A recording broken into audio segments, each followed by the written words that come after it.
Oke, saat ini saya bersama dengan Kadek Pratita Cita Dewi, pemain dari Merpati Bali, dari Sri Kandi Cup. Cita, gimana kabarnya? Baik, puji Tuhan sehat. Baik, baik. Gimana kondisi Bali sekarang? Bali sih sejauh ini sih mulai rame malahan. Cuman ya kalau malam gitu udah mulai sepi juga, mulai ikutin imbauan pemerintah juga. Tapi malah kasusnya mulai meningkat di sini. Oh. Cita kalau boleh Yang tahu COVID. tinggal di mana? Di Denpasar, di mana? Saya di Denpasar. Denpasar ya. Jadi kondisinya masih kegiatan masyarakat masih normal ya, tapi cuma sampai siang aja ya, malam udah sepi semua ya. Iya, malam sepi semua soalnya dibatasin sih untuk buka warung dan lain-lain itu cuma boleh sampai jam 9. Jam 9 ya. Nah, sekarang kita bicara mengenai timnas Indonesia, terutama timnas putrinya itu. Dari sudut pandang Cita sendiri, bagaimana sih level Indonesia dibandingkan sama negara-negara Asia Tenggara lainnya? Kalau dilihat dari SEA Games kemarin sih seharusnya kita bisa bersaing dengan Filipina dan Thailand gitu. Indonesia termasuk ya bisa lah, Bung. Nah, tapi kalau umpamanya dari segi skill, dari segi postur, apakah kita masih tertinggal sama negara lain di Asia Tenggara? Enggak juga sih. Kemarin kita nggak yang kecil banget gitu, nggak tertinggal. Menurut saya pribadi sih nggak. Karena kita bisa bersaing juga ketemu yang siapa ya contohnya kemarin ketemu Filipina, ada satu yang besar juga kita nggak gitu masalah gitu. Tapi kalau umpamanya dari Cita sendiri ya, supaya Indonesia bisa istilahnya ya kata kasarnya bisa mendominasi Asia Tenggara dalam bola basket putri, kira-kira dari sudut pandang apa yang segi apa yang perlu ditingkatkan secara fundamental, secara substansial apa yang perlu? Apakah dari segi skill, apakah perlu nambah postur, ataukah harus ada segi kepelatihan yang lebih baik lagi atau bagaimana? Iya, kalau misalnya menurut saya kekurangan di Indonesia itu bukan dari skill saja gitu loh. Skill ya bisa dilatih gitu, Bung. Tapi kalau misalnya menurut saya yang signifikan itu misalkan katakan Filipina itu kan dia timnya tuh setiap tahunnya untuk mengirim SEA Games tuh sama gitu. Pelatihnya pun sama gitu. Kalau misalnya sedangkan di Indonesia 2017 dengan pengurus yang berbeda, terus 2019 berbeda gitu. Jadi perlu waktu untuk mengulang lagi gitu loh, untuk menyusun pemain dan lain-lain, program latihan seperti itu, Bung Ridwan. Kalau umpamanya dari segi postur, apakah timnas putri menurut Cita sendiri butuh pemain naturalisasi? Butuh. Kira-kira pemain naturalisasi seperti apa yang dibutuhkan timnas Indonesia menurut Cita? Kemarin itu kita sudah latihan lama kan dengan si Kim, pemain naturalisasi yang seharusnya bermain. Ya, menurut saya untuk beberapa kali tryout, dilihat dari beberapa kali tryout itu dia sangat membantu tim Indonesia sih, sangat membantu gitu. Tapi sangat disayangkan aja dia nggak bisa main di event SEA Games-nya gitu. Kita kehilangan chance juga sih. Kalau dari tadi masalah skill sudah, masalah postur sudah. Kalau dari segi pola permainan, menurut dari pengalaman Cita sendiri, pola permainan apa yang sebenarnya paling cocok dan paling efektif buat timnas Indonesia ini? Wah, apa ya, Bung? Kita mungkin kalau orang Indonesia kan dari postur dominan nggak begitu besar. Mungkin kita bisa mengandalkan kecepatan kita juga gitu. Ya, lebih mungkin apa ya, gimana ya bilangnya, Bung, ya, kayak bermain kalau kemarin cepat, ya? kita ya bermain cepat seperti itulah. Kalau dari pengalaman Cita sendiri, tim negara lain mana yang sudah mengaplikasikan pola permainannya dengan sempurna?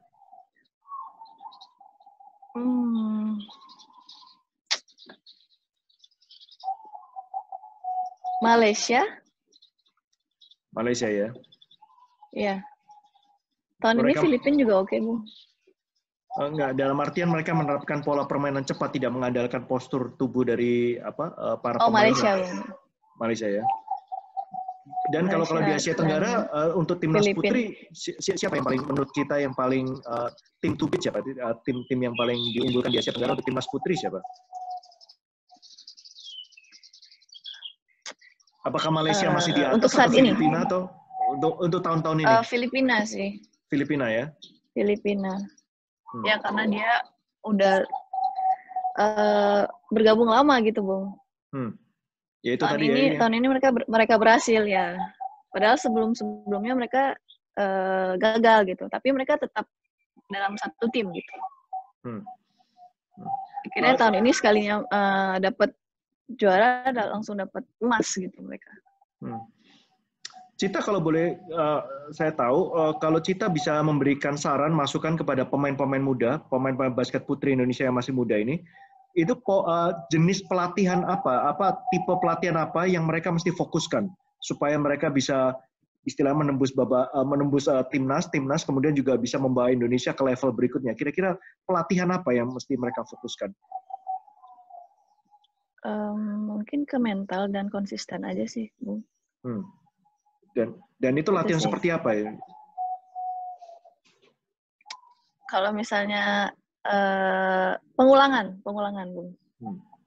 Dalam artian misalnya kita melatih skill gitu, nggak bisa dilakuin 1-2-3 kali doang gitu. Harus pengulangan terus gitu. Saya seperti itu sih melakukannya gitu. Dan ini bakalan lebih besar lagi kansnya untuk berhasil apabila ada konsistensi ya dari segi kepelatihan dan juga tim seperti tadi Cita katakan tadi ya. Iya. Cita, waktu selama ini Cita siapa ya pemain panutannya, pemain lokal yang jadi panutan dan pemain internasional yang jadi panutan Cita siapa? Kalau lokal itu saya ada 2 sih. Kak Mega sama Kak Debbie. Natasha Debbie ya? Iya, Natasha Debbie. Oke.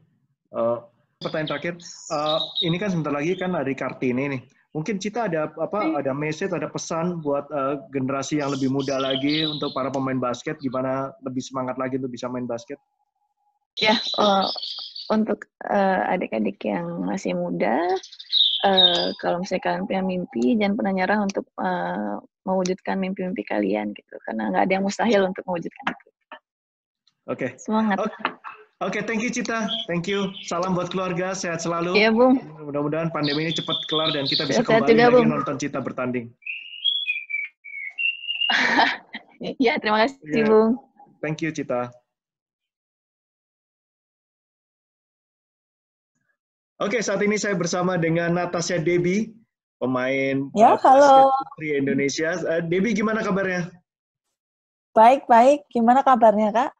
Baik juga. Debbie, sekarang posisi di mana ya? Di Sydney, Australia. Ada kuliah ya di sana ya? Ya, sekolah sambil kerja. Sekolahnya kayak seminggu 2 kali masuk. Tapi karena sekarang COVID ini jadi akhirnya kayak online doang dari rumah gitu. Debbie, kalau boleh tahu, selama Debbie berpengalaman untuk menjadi pemain yang baik, pemain pro maupun sebagai pemain timnas, untuk perkembangan bola basket putri sendiri di Indonesia, menurut Debbie sendiri bagaimana? Bagus sih, mereka kayak aku lihat di Sri Kandi banyak yang potensinya mereka mulai keluar, mulai kelihatan, terus kayak mereka lebih confident. Ya bagus lah. Mereka udah ada kayak kenaikan daripada tahun-tahun sebelumnya ya. Berapa tahun ya Debbie sempat berlaga di ini ya? Mulai dari lulus SMA sampai terakhir 2019 sudah berapa tahun ya? Wah, berapa ya? 7-8 tahun mungkin. Selama 7-8 tahun ini perubahan terbesar yang Debbie bisa lihat, Debbie bisa rasakan, terutama dari segi apa? Dari skill pemainnya, dari segi kompetisinya, apa dari segi apa yang? Dari segi kepercayaan diri, dari mereka sekarang nggak tahu ya, anak-anak zaman sekarang mereka lebih confident, lebih pede, kayak ya suka-suka mereka mau gimana, yang penting kok lagi main basket mereka kayak have fun gitu. Tapi bagus sih, maksudnya kayak dari perkembangan misalnya 5 tahun yang lalu sama yang tahun kemarin, itu jauh lebih bagus tahun kemarin. Karena skill-skill mereka kan mulai terasa gitu. Karena dengan ada jam terbang kayak pertandingan pro ataupun untuk Indonesia, mereka kayak kemarin Asian Games itu banyak yang junior semua. Mereka juga belajar buat lebih berani gitu ngadepin semua lawan-lawan sama teammate sendiri. Kalau dari kacamata Debbie sendiri, kalau dari sudut pandang timnas Indonesia sekarang bagaimana kondisinya, statusnya? Kalau dari kacamata Debbie sendiri, apakah cukup bisa berkompetisi di Asia Tenggara, sudah bisa challenge menjadi supremasi di Asia Tenggara atau masih jauh? Bisa banget. Mereka bisa banget karena dilihat dari kayak waktu SEA Games 2 tahun yang lalu, itu maksudnya kayak ternyata skill-skill dari negara lain juga nggak beda jauh sama kita-kita. Makanya kayak aku mikir waktu kapan Asian Games pun kita juga udah berani ngadepin lawan-lawan kayak Korea, kayak ya kalau ngomongin Cina sih masih jauh ya karena posturnya juga jauh gitu. Cuman kalau dari yang kayak lawan Mongolia, lawan Malaysia, lawan Filipina, seharusnya kita bisa ngatasi itu semua gitu dengan skill yang kita punya sekarang. Selain masalah skill, kalau masalah fisik, apakah kita masih kekurangan atau gimana kalau menghadapi Asia Tenggara umpamanya? Mungkin strength ya, kalau bisa dibilang kayak kalau untuk latihan fisik sih, kita fisik juga capek gitu, maksudnya kayak dihajar habis-habisan. Pagi sama Kak Pras, sama kalau di klub masing-masing, pelatih fisiknya tuh mereka bagus-bagus semua. Jadi kalau untuk masalah fisik sih, itu bukan problem ya, cuman masalah kekuatan aja, kayak strength yang kita punya mungkin dari agility kaki, dari kekuatan otot kita, kayak gitu sih paling perbedaannya sama negara-negara yang lain. Kalau masalah postur untuk melawan negara Asia Tenggara lain? Masih bisa lah, kita punya pemain-pemain yang tinggi juga sekarang. Cuman harus bisa nembak aja sekarang. Dilihat dari kayak NBA pun juga semua center udah bisa shooting 3 point gitu, nggak ada yang ditakutin lagi. Kalau kita sekarang bicara mengenai persaingan di Asia Tenggara sekali lagi ya. Tadi masalah skill udah, masalah strength butuh dikuatin lagi, masalah postur kita bisa kompetisi. Kalau umpamanya Debbie sekarang umpamanya berharap Indonesia untuk bisa lebih berkembang lagi dari segi timnas putri, kira-kira ada kebutuhan nggak umpamanya untuk kayak naturalisasi lah dari pemain asing itu? Mestinya butuh sih meskipun kayak 1-2. Karena yang waktu itu ada yang siapa tuh namanya Kim ya, Kim tuh dia nggak jadi karena prosesnya tersendat kan. Dilihat dari situ akhirnya senternya juga bisa mengimbangi dia, bantu dia gitu loh. Dia juga bisa ngasah potensi yang kita punya kayak dari segi center ataupun forward. Dengan adanya naturalisasi kan mereka pasti strength jauh lebih kuat lah. Terus kayak skill-nya jauh lebih di atas kita. Jadi kayak kita butuh untuk kayak sparring partnernya gitu. Kalau dari preferensi Debbie sendiri, apa lebih condong naturalisasi pemain dari Amerika atau dari Asia aja cukup umpamanya kayak orang Cina atau orang Korea gitu? Sebenarnya kalau dari Asia pun udah cukup sih, karena kayak waktu tryout ke Korea, mereka tinggi-tinggi tapi skill-nya tuh lincah-lincah deh pokoknya. Kayak gimana ya? Mereka juga cepet-cepet gitu meskipun posturnya tuh tinggi. Jadi kayak ya kalau Asia sih cukup sih untuk sparring partnernya kita. Kalau dari Debbie ya, setelah 7 tahun berpengalaman main di basket pro maupun timnas ya, seandainya Debbie bisa kembali lagi 7 tahun yang lalu ya, latihan apa yang umpamanya Debbie bisa kasih saran kepada yang generasi lebih muda ini, kamu itu latihan ini loh, supaya kamu lebih jago lagi dan bisa bawa Indonesia ke tingkat yang lebih tinggi lagi. Latihan apa yang sebenarnya lebih fokus lagi? Kalau flashback lagi sih dulu latihan klub sama latihan sendiri, dan support dari papa tuh kayak berarti gitu. Karena setiap lagi ada waktu luang, aku latihannya cuman lari sama skipping. Cuman itu dari SMP sampai SMA akhirnya masuk Sahabat pun ya itu yang aku bawa dari dulu. Kayak cuman lari, papaku cuman kayak ngikutin aku. Terus kalau skipping ya udah skipping aja gitu. Baru mulai latihan kayak shooting itu mulai dari SMA waktu masuk Sahabat. Sebelumnya nggak pernah latihan shooting di Magelang. Nggak, ini kan jadi pertanyaannya kan dengan adanya sosmed sekarang, YouTube dan lain-lain kan ada informasi tersedia banyak sekali jenis-jenis latihan terutama untuk meningkatkan skill basket. Kalau Debbie sendiri saranin untuk generasi yang muda-muda ini untuk permainan sekarang ya, karena Debbie udah pengalaman di pro dan juga event internasional membela timnas. Kira-kira skill apa yang mesti lebih fokus ya bagi mereka untuk latihan? Ya, latihan kaki, kayak strength di kakinya, agility segala macam. Itu yang terutama lebih penting karena kita mau lay up, mau rebound, mau shooting, itu semua ngebutuhin kekuatan dari kaki. Jadi gimana kita harus bisa jaga kaki kita sendiri, jangan sampai cedera lutut. Jadi kita mesti kuatin di bagian paha mana. Ya bagian kaki sih lebih penting dari semuanya. Nah, kalau kita dari masalah fisik, kita sekarang ngomong masalah pola. Kalau dari kacamata Debbie sendiri, pola yang terbaik untuk timnas Indonesia sebenarnya kayak permainan kayak gimana, Debbie ya? Dulu ada salah satu pelatih ngomong kita nih cocok untuk main cepat. Jadi kayak give and go gitu. Kayak apa sih dulu istilahnya, aku jadi lupa, lama nggak main basket. Ya pokoknya kayak rotasi terus gitu loh, kita harus banyak gerak, jangan banyak diam di tempat.